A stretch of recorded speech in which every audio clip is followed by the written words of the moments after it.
On today's show, car sales are showing signs of slowing down in the US. The F-150 is getting a new powertrain setup, and we reveal the answer to this week's barn find. All that and more coming right up on Autoline Daily.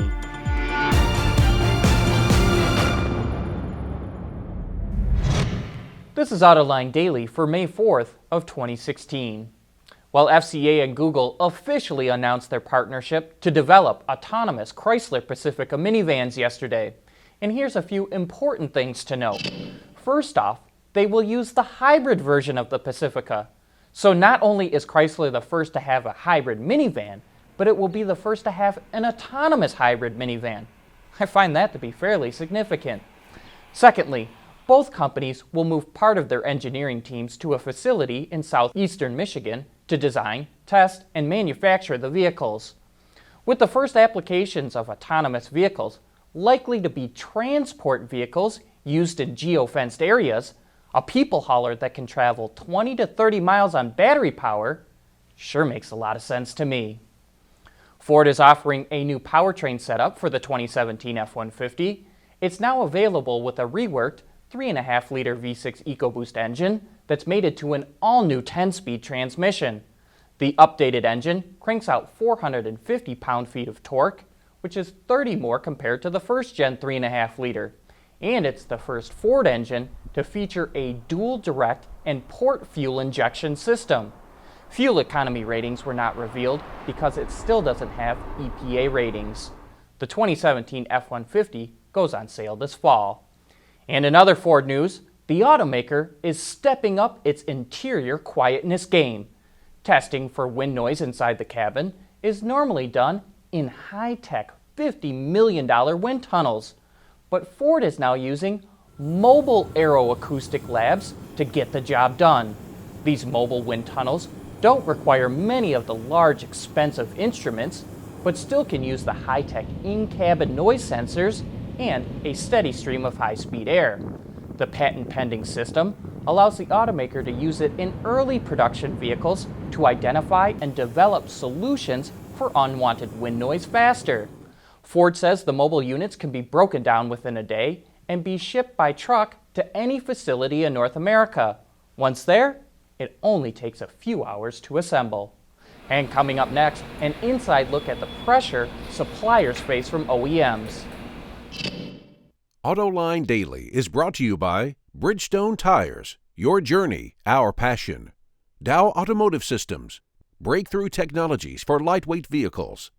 And by Lear, a global leader in automotive seating and electrical systems.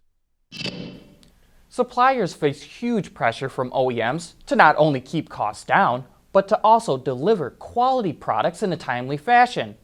On the most recent Autoline this week, Steve Miller, the CEO of interior supplier IAC Automotive, shared just how intense that pressure can be.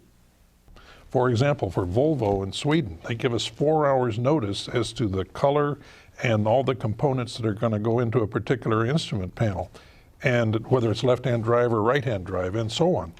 You can't, make them in the US and ship them over there. You need a plant right next door in order to keep up with the just-in-time requirement of the automaker customer.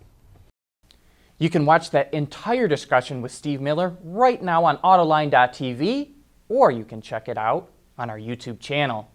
And you won't want to miss this week's Autoline After Hours with our special guest, Don Panos.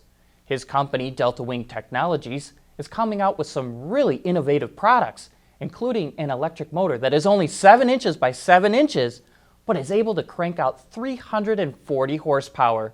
So to learn more, tune in this Thursday at 3 p.m. Eastern Time for some of the best insights into the automotive industry.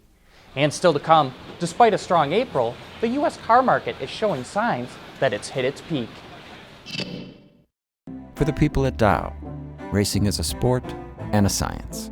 We enjoy one and learn from the other. But like most competitive people, we like winning at both. This is the human element at work. Dow. New car sales came in strong last month in the American market, though the rate of growth seems to be slowing down. The SAAR hit 17.3 million vehicles, up from 16.7 million a year ago. Sales hit 1.5 million cars and trucks, but on a daily selling rate basis, that was half a percentage point lower than a year ago, according to Ward's Auto. There was also one more selling day and an extra weekend in April of this year. Amongst the full-line manufacturers, General Motors posted a 7% decline, Ford dropped about half a percentage point, and Toyota posted no change at all. Fiat Chrysler was up 1.6%, while Honda shot up 10%, and Nissan was up more than 8.5%. Amongst the smaller automakers, Volvo posted the biggest increase of all, up 28%, and Mitsubishi was up by more than 13%. Tesla posted the biggest drop of any automaker, down 33%, while VW, Hyundai, and BMW also posted double-digit drops.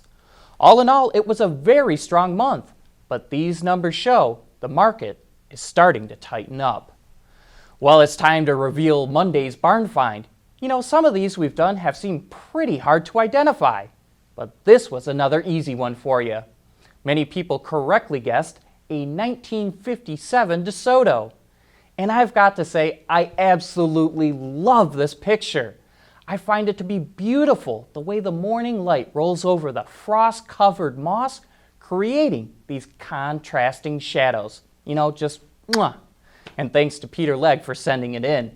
And if any of you come across an interesting car, or anything related to cars really, please take a moment and shoot us a picture. That wraps up today's show. Thanks for watching, and please join us again tomorrow.